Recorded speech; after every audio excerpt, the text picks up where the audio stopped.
Hey, what's up YouTube? This is Youthman. In this video, I'll be sharing with you my final thoughts and review of Emotiva's RMC-1 Pre-Pro. Now, before we get into the video, if you're into home theater, audio, and video, hit that subscribe button and don't forget to hit that bell notification so that you'll be notified when the next video drops. All right, guys, over the past 6 weeks, I have had the RMC-1 installed and set up and running in my home theater setup. Now, I've tried to spend as much time with this as I can so that I can provide you guys with as much information on the benefits, the positives, as well as some negatives that I found with the unit. And so before I kind of jump into some specifics about what my experience has been with the unit, I want to share that we've had a couple of different firmware updates, and through the process, those firmware updates fixes some of the issues that I was having initially. The other thing I want to share with you is, as of right now, in the making of this video, we're currently on version 1.6. It's a beta version, but I am running the updated, latest, and greatest firmware edition as I share this video with you. And so some of the things that I mentioned in the video, they may be fixed with future firmware updates, but as of now, I'm just gonna share with you my experience. The way I wanna structure this video is we're gonna take the RMC-1 and I wanna break it down into some different sections and just talk about like my experience and what my thoughts are on each one of those. And so with that said, let's get into the review. All right, so the first thing I want to talk about is the front panel. Now, that's the first thing that you see when you look at the RMC-1. On the front display, I love the way that it looks. I love the style. The brushed aluminum looks gorgeous. And of course, Emotiva has that kind of signature blue LED all across the front. So it just, I love the way that it looks. It also has this really cool, really large dual OLED display that really shares a lot of information about the unit, processing what codecs are being used coming in as well as out, so you can visually kind of see what's going on. And so I definitely like that. Now, because we have that dual OLED display and it's pretty bright, some of you guys may be wondering, Michael, is that adjustable? I mean, can we turn that down? Can we turn it off if we want to? And the answer is absolutely we can. Inside the Emotiva menu, you have the option of changing that brightness anywhere from 0%, which is pretty much off, to 100%, which is full brightness. And it goes in increments of 20%. So you can go from 0, 20, 40, 60%, 80, all the way up to 100%. So especially if you've got it up front and you don't want that to be a distraction, there's lots of options there. Now, a few things that I found to be negative on the front display is, number one, the resolution on the OLED display itself. Now, when you're looking at the letters, like when it says please wait, the W is pretty obvious. There's a lot of kind of jagged edges. It's not a really high resolution, so you actually see the pixels that make up the W. So that's just a little minor thing there. Another thing that I really wish they would have included was an HDMI input on the front. Now, I use software called REW, which is RoomIQ Wizard, which allows me to connect a laptop, take some measurements in my room, and to be able to hook that up to the Emotiva, I have to pull out my cabinet, get behind it, plug in the HDMI cable. It just would have been a lot easier if we have a front HDMI input. That way we can easily add that, maybe a camera that you're wanting to shoot through there to display on your TV or on your projector. That just would have been a really nice and convenient feature. And then the third thing that I wish they would have included is a 1/4-inch jack for the headphone input. They currently have a 3.5 millimeter input, which, if you think about, this is a $5,000 preamp, and most guys that have this unit probably have a nice set of headphones if you're into headphones. And so most of those nicer headphones have a 1/4-inch jack. They don't have a 3.5 millimeter like you do with just little earbuds. So that probably would have been a better idea to have a 1/4-inch jack as opposed to a 3.5. But again, these are kind of minor things, but I do want to let you know about them. Now, the next section I want to talk about is really the one thing that really excites me about the RMC-1, and that's the sound. Guys, this unit sounds phenomenal. It really does. It's got great separation. The channel separation in this is really beautiful. I love the way it sounds. I was watching John Wick 3 just today, and I was watching the first probably 20 minutes of it. Holy cow, incredible movie. I've got to still watch the whole thing, but this room was just rocking with the RMC-1. Now, what's really surprising to me is even out of the box, so we don't have DIRAC installed yet. That hasn't become available. So there's no room correction software built into the RMC-1. But out of the box, without that room correction, it sounds really good. And so I'm really excited. Once they do get DIRAC implemented, I believe it's going to sound even better, because DIRAC is definitely highly rated and just a great platform for room correction. Now, there are a few negative things that I found with the sound itself. Now, when I was watching John Wick 3, at the very beginning, it has an intro. And during that intro, I noticed there was no audio. Like, we got nothing out of it. And so the very beginning intro, there was no audio.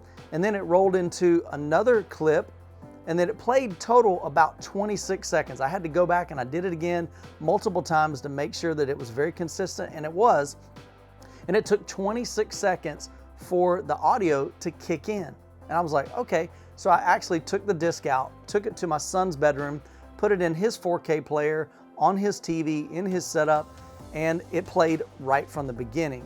So again, I played it several times through my setup, and it did the same thing. I tried it both on the PS4 as well as my Pioneer UDP LX500 Ultra HD player, and it did the same thing on both of those in this setup with the RMC-1.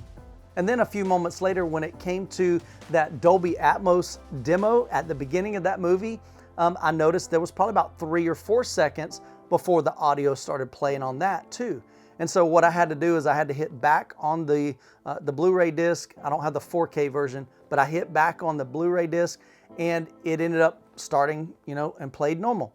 Again, I turned the unit off, turned it back on, played it from the beginning, and it was very consistent. It happened every single time. So it almost takes a few seconds sometimes for the audio, I guess, portion of the HDMI to sync up and to play. And so that was one of the quirks that I ran into with the audio. Now, anytime that you're watching a Dolby Atmos movie on the RMC-1, you will not see it say output to Dolby Atmos. As you can see in this screenshot, the top portion, which is the incoming HDMI signal, is Atmos encoded. And then when it goes through the RMC-1, it actually is going to display as the output of Dolby True HD. Now, I contacted Emotiva to find out, is this a glitch? Is there something wrong? And they said, absolutely not. That is actually the container for a Dolby Atmos encoding. And so that's why it displays that. But one thing I am kind of curious is why the RMC-1 doesn't display that, but other preamp processors as well as receivers actually do display that it's outputting as Dolby Atmos. I'm not sure why that is, but just know if you have the unit or if you purchase the unit, it's going to display an output of Dolby True HD as opposed to Dolby Atmos when you're watching a disc that's Dolby Atmos encoded. There were a few occasions that I didn't get any audio at all. I would have a display, but I didn't have audio, and so I would have to turn off the Emotiva and kind of reboot it. Sometimes that would fix it, and I think once or twice I actually had to unplug the unit, let it power down, let it fully boot back up, and then I would get audio again. Now, this is likely something that can be fixed with a firmware update in the future. Now, again, this is my setup. Your setup may be different. You may not experience this. I can only share with you what I experienced here in my theater during this review. All right, so the next thing I want to talk about are some of the key features of the RMC-1. The RMC-1 has encoding for both Dolby Atmos as well as DTS:X. Now, those are the two major players in the immersive audio formats, and they handle that very, very well. It also supports HDR10 as well as Dolby Vision, so you get that great, beautiful picture quality. And for audio, out of the box, it comes with 16 channels. That's crazy, guys. 16 channels that you can connect out of the box to the RMC-1, and it's upgradable and expandable all the way up to 28 channels. Now, to add those modules, those extra modules, that is an additional cost, but it is an option if you want to expand this system up to 28 channels. So some of the negative things on the side of features that I wish the RMC-1 would have had, number one is AirPlay. Now I have an Apple iPhone, and so I like streaming Spotify straight from my phone into my receiver when I'm listening to music here in my theater room. Occasionally I'll stream different things from my phone, maybe a video that I've created, maybe it's something that I took with my phone and I want to show with the family, and so that does not have the ability to do that. But you can always stream through maybe an Apple TV if you've got that. So there are some workarounds with that, but it does not include it in the RMC-1 itself. It does not include Auro 3D. So those of you that really like that format, that's not an option with the RMC-1. Now, with my thought on that, Auro 3D is a great immersive audio format, but honestly guys, there's just not a lot of content out there. So to me, that's not a big deal that it did not include Auro 3D processing with the RMC-1. Now, one of the big features that's missing currently in the RMC-1 at the time of the shooting of this video is Direct Live. Now, Direct Live is supposed to be one of the best room correction softwares out there on the market, and so currently it's not available, but it should be available soon, hopefully through a firmware update. Now, speaking of firmware, I really wish that they would have been able to install and update the firmware through like a wireless network or through a wired network. But the way the RMC works is you need to go to their website, download the latest firmware, put it on like a thumb drive, a USB stick, plug it into the RMC-1, go into the menu, and then install that firmware version. So it's not a big deal, but it is just an extra couple of steps to be able to update the firmware. So what about the menu? The menu in the RMC-1 has a lot of features. There's a lot of things that you can do, adjusting the parametric EQ. You've got a lot of advanced settings, as well as some presets that you can set inside the RMC-1. The only negative that I see is it's really just kind of plain Jane. There's not any graphical interface. It's just straight up text on just a plain black background with white text. And so I wish kind of there was a little bit more graphical feel, kind of something that made it look a little bit more modern. All right, if we flip the unit around and look at the rear panel, there's a lot going on back here. Now, number one, it's super clean and it's very well laid out. Now, you'll notice at the top, we've got 8 HDMI inputs. Now, that's fantastic. That gives you a lot of flexibility for a bunch of different components that you can connect and use this as your video as well as audio hub. It also has 2 HDMI outs, so you can send one to, say, your TV or your projector, and then you can use the other HDMI out for a Zone 2 display. Right below that, we've got the expansion slots, and so again, this is where you would have to send the unit back to Emotiva, and they can add additional expansion slots so that you can expand up to 28 channels of output. Now, most preamps and receivers, if they've got trigger outputs, they usually have probably 2. Well, this unit has 4. So you can easily hook up 4 amplifiers or different things that you want to trigger when you turn on the RMC-1. It sends a 12-volt signal to those units that says, hey, go ahead and turn on. This can be anything from your subwoofers to a projector, or maybe, like I said, a different display or an amplifier. So that's a really great feature and gives you a lot of flexibility there. Then down at the bottom, we've got XLR outputs that you'll use to connect to an external amplifier or multiple external amplifiers for each channel. Now, that's a great thing if your amplifier has XLR inputs. If your amplifier only has RCA inputs, that's going to present some challenges. You're going to have a lot of conversion adapters to go from XLR to RCA. Now, also in regards to that, there are no RCA outputs for your subwoofers. You'll notice there are 3 outputs that are XLR for your subwoofers. Now, a lot of subwoofers, especially some of the lower end subwoofers, they do not have XLR inputs. Now, more than likely, if you're buying a $5,000 preamp, you probably have a nicer, higher end subwoofer, so that may not be an issue. But just know that if your subwoofer does not have XLR inputs, you're going to need to get, again, an adapter or maybe a cable that has RCA on one end and XLR on the other. All right, the next thing I want to talk about is the remote. Now, this remote's quite a bit different looking than most receiver remotes and preamp remotes. Number one, it's made out of metal. Most remotes nowadays are made out of just some cheap plastic. This one is not. It's made out of metal, and so it's got a really nice heavy feel to it. It feels very durable. On the back, instead of just having to unscrew it or slide it, it's actually magnetic, and so you pop a little, maybe a small screwdriver here, and this pops off to be able to get to the battery to replace that. But it's got a nice feel to it. I love the brushed aluminum on the front, which looks really, really slick. One of the really, really cool features that I've always liked about the Emotiva preamps is it has individual trim levels on the remote itself. So here we can see we've got a trim level for center, subwoofer, surrounds, as well as height. And so where this is really handy is, let's say you're watching a movie, it's late at night, your wife's in bed, and you want to turn the subwoofers down. Now, heaven forbid, we don't like to turn subwoofers down, but there are times that we need to. Now, instead of having to go into the menu, turning your subwoofers all the way down, and then having to remember to change those back, you can easily adjust the trim of the subwoofer here. Let's say you're watching a movie and you can't quite hear the center channel for whatever reason. You can bump the volume, the trim level of the center channel up. Now, what's great about these is these are temporary, okay? So when you're watching a movie, if you adjust the center channel, if you adjust the subwoofer, the surrounds, or the heights, once you turn off the unit and turn it back on, those are reset to 0. The same is true as if you change the input. If you change from, say, in my case, I've got a PS4 and I've got my 4K, my Pioneer UDP LX500 UHD player.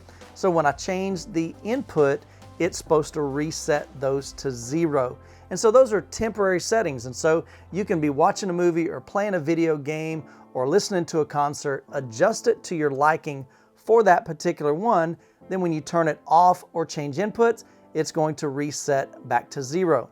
Now, the one thing I found with this is when I was adjusting the levels and I turned it off and turned the unit back on, all of the levels went back to 0 except for the height channel. The height channel remained at, whatever setting I had it set at before I turned it off. And so for some reason that is not functioning like it was supposed to. The other thing that I found is if I change inputs on the remote or even on the unit itself, after adjusting those temporary trim levels, it did not reset those at all. They remained the same when I changed the input. And so looking in the manual, I wanted to make sure that that's what it was supposed to do. And the manual does say that if you turn the unit off or if you change inputs, it should reset that to 0. Again, this is something that they can easily probably fix with the firmware update, but my current unit with the 1.6 version of the firmware does not set those back to 0 all the time. Now, one of the things I really wish that this remote would have included was backlit buttons. So when we're watching a movie and the lights are dim and you can't see anything, I found it very difficult to find the buttons that I needed to get to. Now, a couple of these are triangles, some of them are circles, and so that definitely helps, but it's still one of those things you've got to memorize when it's in the dark. So when I wanted to adjust the volume or change an input or change the trims, I would typically have to either turn on the lights or take my phone and turn on the light. And again, if you're watching a movie, you want to be able to do those things kind of unobtrusive, not to be able to, kind of have to shine a light on it to get that. Now, in comparison, so this unit is a $5,000 unit. And so I've got some components in my setup that don't cost near that much, and they include a backlit remote. I've got the Epson projector. It's a 5040 UB, so it's got a backlit remote. My Pioneer UDP LX500 UHD player has an LED backlit remote, and the Marantz AV7705, it also has a LED backlit, and so that's a $2,100 preamp, and so all of these are like $2,000 and less, and they come with the backlit remote. Now, I realized that they would have to redesign this because these are like metal buttons, and so there are definitely some challenges with that. And kind of speaking of those buttons, one of the other negative things that I really don't like with this is the fact that the buttons are like clicky. You can hear that. So to me, that's just kind of, Yes, it feels sturdy and it's heavy, but just those clicky things, I wish they would find a way to make those buttons like silent, so that that's not a distraction. Again, when you're working on a movie or watching a movie, you don't want that clickiness. All right, the last thing I want to talk about is the speed of the RMC-1. By default, the RMC-1 is set to lowest power mode. And so in the lowest power setting, the RMC-1 is going to take about 1 minute and 30 seconds to boot up from the time that you hit on to the time that you have audio and video synced up and it's ready to go. Now, fortunately, Emotiva does have a setting in the advanced menu that allows you to change that setting to video always on. Now, by changing this setting, it reduces the time from 1 minute and 30 down to only about 10 seconds. So that's a huge, huge time saver. So if you don't want to have to wait that entire process, you can change that setting in the advanced menu, and that'll greatly speed up that time. Now, one benefit that also does is it allows basically an HDMI pass-through when the unit is turned off. So let's say you wanted to not power up all 28 speakers that you have, or 16 speakers or 11 speakers, and you just want to play, maybe the kids are asleep or the wife's asleep, but you still want to watch a movie and just use your TV speakers. You don't have to turn on the RMC-1. That video source is passed through the unit, and so you have control of volume as well as the video on, say, your TV or your projector, if your projector has speakers built into it. And so that allows you to do that, but it also greatly speeds up that process. Now, when it comes to video switching, I only have 2 inputs right now. I've got the PS4 and I've got a Pioneer UHD LX500 UHD player. And so when I would switch back and forth between those, it would take an average between 10 seconds up to about 19 seconds to switch the audio and the video between those 2 sources. All right, so let me share with you some final thoughts on the RMC-1. Number 1, the RMC-1 sounds incredible. It really does, guys. I was very, very pleased at what I heard with the RMC-1. Now, realize this is without room correction software. Direct Live hasn't been implemented into the unit yet, and so this is like out of the box settings. The only thing I did was I set levels manually, I set my crossovers, and I set the distances for the speakers, and so all of that I had to manually do because Direct isn't implemented yet. But those are some pretty basic things that you can do. And so that was all the tweaks that I did on the unit as far as sound, and it sounds beautiful. I mean, really, really good. When I'm watching a Dolby Atmos track, when objects are panning from speaker to speaker, man, it sounds phenomenal. Really, really clean dialogue, clarity, channel separation. It does an amazing job at that. And so I can't wait till Emotiva gets the Direct Live implemented into the unit, because then that's just going to take it to the next level. Now, as I mentioned in the video earlier, there are a couple of things that I wish worked a little bit better with the Emotiva RMC-1. The biggest issue would be in regards to audio. Although it sounded great when it's working 100% properly, that was amazing. It sounds phenomenal. But I just had several times where the unit, the audio wouldn't sync up and I wouldn't get any audio. So I would either have to power down the unit and turn it back on, or try switching inputs to get that audio and the HDMI through the audio handshake to kind of connect. Now, I've tried to be as detailed as I possibly can with the review of the RMC-1, because I know that your money is valuable to you and you want to make an informed decision. So I wanted to give you kind of the good and then also the not so good things that I experienced in my home theater, so that you as a consumer can decide, is this product right for you? All right, so the big question you may be wondering is, Michael, would you recommend the RMC-1? And the answer is yes. If you're looking to expand up to 28 channels, you're going to be really hard pressed to come anywhere close to that price point in a preamp. There are a couple other manufacturers out there that make up to 28 channels, but you're going to spend like $10,000, $15,000, maybe even up to $20,000 to get 28 channels. Now, this unit retails for $5,000 for 16 channels. and then you can add modules to upgrade to that, but you're still not going to come anywhere near that $15,000, even $10,000 mark. And so I think for that, that's going to be a great value. Once they add Direct Live, I believe it's going to take this unit to the next level and really give you a lot of flexibility and just really some power features to be able to customize the sound and really tweak it and enhance it. And so I think for those reasons, it's going to be a great bargain. Now, are there some other players in the market that may be able to provide a better price point and a better product at 16 channels? There might just be. So guys, hopefully this video has been helpful. If you got any questions, leave them down in the comments below. And as always, you guys be blessed, and we'll catch you in the next video.